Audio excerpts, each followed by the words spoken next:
Hi everyone. अब हम लोग टाइपस्क्रिप्ट में इनहेरिटेंस के बारे में बात करने वाले हैं। सबसे पहले मैं आपको बताऊंगा इनहेरिटेंस होती क्या है, इसका एग्जांपल ले लेंगे और इससे रिलेटेड कुछ इंपॉर्टेंट इंटरव्यू क्वेश्चंस भी डिस्कस करने वाले हैं। ये हमारी टाइपस्क्रिप्ट की प्लेलिस्ट है हिंदी में, जो आपकी डेफिनेटली हेल्प करने वाली है फ्रंट एंड टेक्नोलॉजीज की जॉब प्रोजेक्ट इंटरव्यूज़ वगैरह में। सो पूरी प्लेलिस्ट देखना, लिंक आपको डिस्क्रिप्शन बॉक्स में मिल जाएगा। अब हम लोग चलते हैं पहले क्वेश्चन की तरफ कि इनहेरिटेंस होती क्या है। इसको ना पहले एक जनरल एग्जांपल से समझते हैं। जैसे कि एक आदमी है, उसको एक बेबी हुआ। तो कई बार ऐसा होता है कि उस बेबी में ना उस आदमी के कुछ गुण चले जाते हैं, कुछ चीज़ें चली जाती हैं, जैसे कि समटाइम उसका कलर, हाइट, और मे बी कभी कभी गुस्सा भी चला जाता है, कभी कभी शुगर जैसे डायबिटीज़ जैसी जो प्रॉब्लम्स होती हैं वो भी चली जाती हैं। सो बेसिकली होता है कि जब पेरेंट्स के गुण चाइल्ड में चले जाते हैं तो उसको बोला जाता है इनहेरिटेंस। और इसी तरीके से प्रोग्रामिंग के अंदर क्या होता है, जब एक क्लास होती है उसको हम लोग एक किसी चाइल्ड क्लास के अंदर यूज करने की कोशिश करते हैं, एक्सटेंड करते हैं, तो पेरेंट क्लास की प्रॉपर्टीज होती हैं वो चाइल्ड क्लास के अंदर भी यूज करी जा सकती हैं, और इसी को बोलते हैं इनहेरिटेंस। यहाँ पे आप लोग एक एग्जांपल देख रहे होगे कि एक हम लोगों ने सुपर क्लास बनाई, नॉर्मल क्लास ही होती है, और एक नीचे भी नॉर्मल क्लास बनाई। तो ऊपर वाली क्लास को जब हम लोग एक्सटेंड करते हैं, यानी कि उसको यूज करते हैं, इनहेरिट करते हैं, तो ऊपर वाली क्लास है वो सुपर क्लास बन जाएगी, नीचे वाली जो क्लास है वो सब क्लास बन जाएगी, यानी कि चाइल्ड क्लास बन जाएगी। और इसी तरीके से सुपर क्लास की जो प्रॉपर्टीज और फंक्शंस वगैरह होते हैं वो चाइल्ड क्लास के अंदर भी आ जाते हैं। इसी को हम लोग सिंपली कहते हैं इनहेरिटेंस। कूल। ओके, सो अब इसका एक एग्जांपल देख लेते हैं। एग्जांपल थोड़ा सा लंबा मिल सकता है, 2-3 क्लासेस बनाएंगे, बट आपको ना डेफिनेटली बहुत अच्छे से चीजें क्लियर होंगी, तो आराम से देखना उसको। सबसे पहले मैं क्या करता हूँ, एक फाइल बनाता हूँ। सो इस फाइल का नाम मैं रखता हूँ यहाँ पे inheritance.ts। नॉर्मल है, कोई प्रॉब्लम नहीं है। अब यहाँ पे हम लोग टर्मिनल ओपन कर लेते हैं। टर्मिनल के अंदर यहाँ पे मैं TSC type script compiler -watch ये चला देंगे, ताकि इसकी हमारे पास यहाँ पे एक आउटपुट वाली फाइल जनरेट हो जाए, JS वाली, राइट। तो इसको मैं यहाँ पे स्प्लिट भी कर लेता हूँ। यहाँ पे हमारा JS का जो जनरेटेड कोड होगा वो दिखेगा, यहाँ पे हम लोग TS में कोड लिखेंगे, और इसको हम लोग ताकि एग्जीक्यूट भी करके देख पाएँ, कोड के आउटपुट भी देख पाएँ, तो उसके लिए मैं यहाँ पे एक और टर्मिनल ओपन कर लेता हूँ। और यहाँ पे हम लोग बेसिकली क्या करेंगे, नोड जो आउटपुट वाला फोल्डर है वो, और जो हमारी फाइल का नाम है वो inheritance.js, इसको हम लोग यहाँ पे एग्जीक्यूट हो जाएगी अब हमारे पास यहाँ पे फाइल। सो सिंपली मैं क्या करता हूँ, क्लास बनाता हूँ, क्लास, और इसका मैं यहाँ पे नाम रखता हूँ लेट्स से स्टूडेंट। ठीक है, स्टूडेंट है। अब जब हम लोग एक कॉलेज मैनेजमेंट का प्रोजेक्ट बनाते हैं, तो उसके अंदर स्टूडेंट को लॉगिन करने की जरूरत पड़ती है, बहुत सिंपल है। और इसके अंदर ये ब्रेसेस नहीं आती, मैंने गलती से लगा दी, ठीक है। सो मैं यहाँ पे क्या करता हूँ, एक लॉगिन वाला फंक्शन बना लेता हूँ, बहुत ही सिंपल सी चीज़ रखूंगा। और इसके अंदर हमें 2 चीज़ें करनी पड़ेंगी। सबसे पहला मैं यहाँ पे कर लूँगा नेम, या फिर यूज़र नेम कह सकते हो आप, जैसे कि नेम ही ले लेता हूँ, ठीक है। यूज़र का नेम हुआ, ये स्ट्रिंग टाइप का आएगा। देन हम लोग यहाँ पे पासवर्ड, 2 चीज़ें लेंगे, और पासवर्ड भी स्ट्रिंग टाइप का होगा, हम लोगों ने ये मान लिया, ठीक है।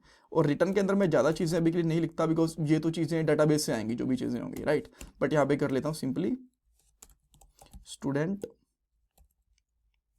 लॉगिन, लॉग्ड इन, ठीक है। ये हमारे पास कोड यहाँ पे भी आ गया।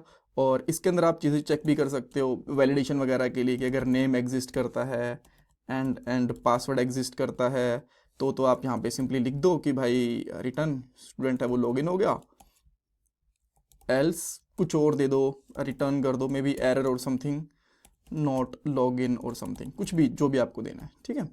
ये कर दिया आपने। अब जैसे ये बनाया, अब और स्टूडेंट क्या कर सकता है, स्टूडेंट में भी स्टूडेंट पास है कि फेल है ये चेक कर सकता है, ठीक है।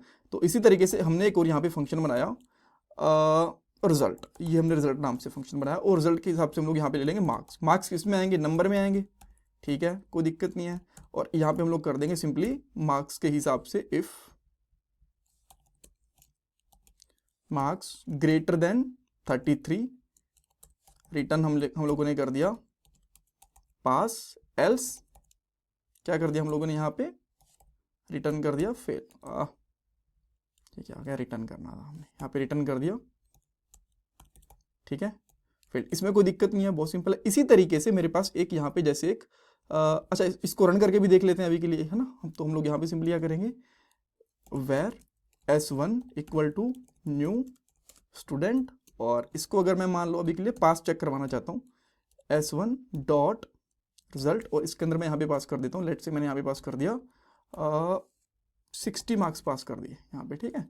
और इसको ऑब्वियसली मैं यहाँ पे लॉग करवाऊंगा, कंसोल डॉट लॉग, सो यहाँ पे क्या आएगा अभी के लिए, अगर मैं इसको चेक करता हूँ, यहाँ पे पास हो गया स्टूडेंट, बढ़िया, ठीक है। इसी तरीके से लॉगिन भी हो जाएगा, अगर ये दोनों चीज़ें पास करेंगे, इसमें कोई दिक्कत नहीं है।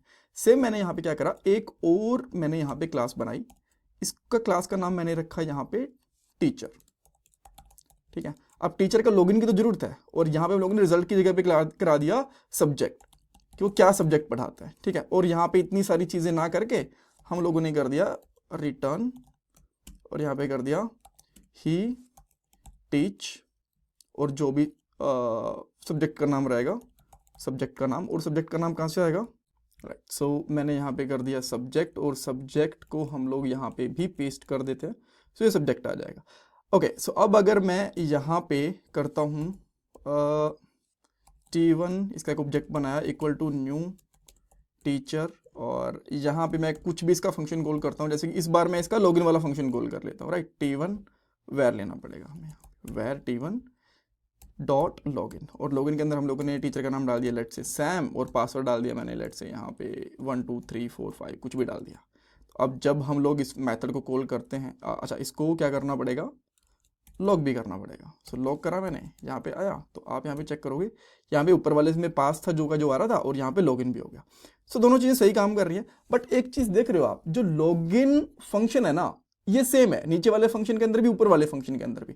तो मैं दो बार क्यों चीज़ करनी पड़ रही है? क्या हम लोग ऐसा कर सकते हैं कि इसको कॉमन जगह पे रख ले? डेफिनेटली कर सकते हैं। इसके लिए आप लोग, अच्छा एक चीज़ और, अभी तो लॉगिन वाला फंक्शन है, लॉगिन के साथ ईमेल वेरिफिकेशन, साइन अप, और पासवर्ड, फॉरगेट पासवर्ड, बड़ी सारी चीज़ें होती हैं। सो यहाँ पे इसको रखो इससे बाहर, यहाँ पे क्लास बनाओ ऑथ करके, ठीक है। ए इसका कैपिटल रख लेंगे, देन हम लोग यहाँ पे आते हैं, इसका ए हमने कैपिटल रखा, ये वाली ब्रेसेस नहीं आएंगी, ठीक है। और जो नीचे वाला है टीचर वाला, इसके अंदर से भी हम लोग यहाँ पे लॉगिन हटा देंगे। और अब आपको करना क्या है, एक्सटेंड्स ऑथ, ठीक है। एंड सेम इसी तरीके से एक्सटेंड करना है आपको यहाँ पे ऑथ, ठीक है। देन नाउ अब आप चेक करोगे, स्टिल सेम स्टूडेंट और लॉगिन अभी भी हो रहा है, राइट, बिकॉज जो अब इसने जो लॉगिन वाला फंक्शन है ना, वो ऑथ वाली क्लास से उठा लिया। तो इस तरीके से हम लोग इनहेरिटेंस का यूज कर सकते हैं, कि एक कॉमन फंक्शनैलिटी किसी क्लास की मल्टीपल जगह पे यूज कर सकते हैं। So this is called inheritance. इसमें कुछ डाउट कंफ्यूजन है, मुझे कमेंट सेक्शन में पूछ सकते हो। Thank you so much for watching this part guys.